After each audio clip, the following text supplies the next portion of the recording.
Қыздар, мен пельменнің бәрін қуырып қойдым. Бәй ыстық екен. Біреуін сындырып көре салайшы десем барлығы ыстық қой. Міне қараңыздар. Өте андай үгітіліп тұр ғой, прям күшті прям.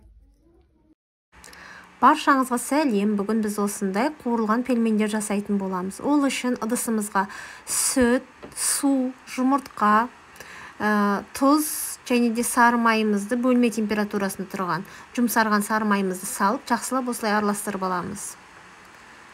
Одан кейін ұнымызды ситадан өткізіп, бір қалыпты, жұмсақ емес, қатты емес, орташа қамыр илейміз.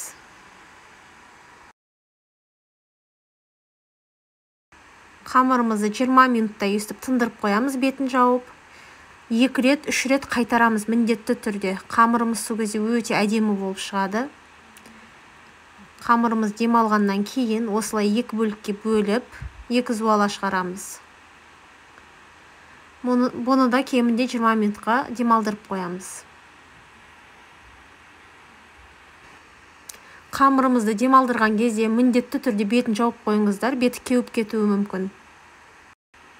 20 минут өткеннен кейін қамырымызды алып, жұқа қылып, өте жұқа қылып жаямыз қамырымызды.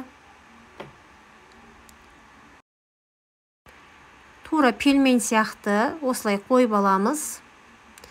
Ирек тістеріміздің көмегімен осылай кесіп шығамыз. Размері 7-де 7 қып кесеміз квадраттарды.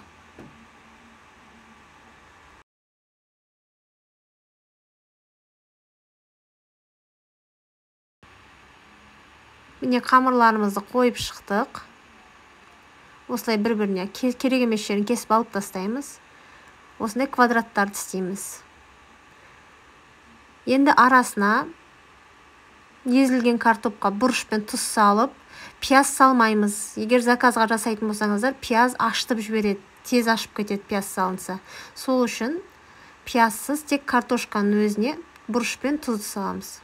Қараңыздар қалай бүгетімізді жақсылап істейміз, бір жабыстырамыз, одан қайта-қайтара осылай тағы жабыстырамыз. Сол кезде қуырылған кезде ашылып кетпейді.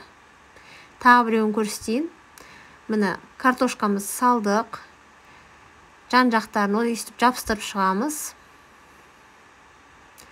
Енді қайырып, бір-біріне жабыстырамыз, қайтадан бүктеп жабыстырамыз. Міне көрдіңіздер ғой. Осылай істеу керек.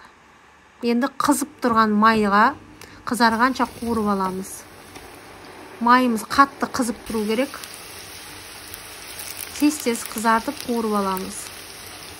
Егер майымыз қатты қызбаған болса, картошка майдың бәрін сіңіріп алады да, бауырсағымыз жұмсақ, майлы болып кетеді. Сондықтан қатты қызып тұрған майға істеңіздер.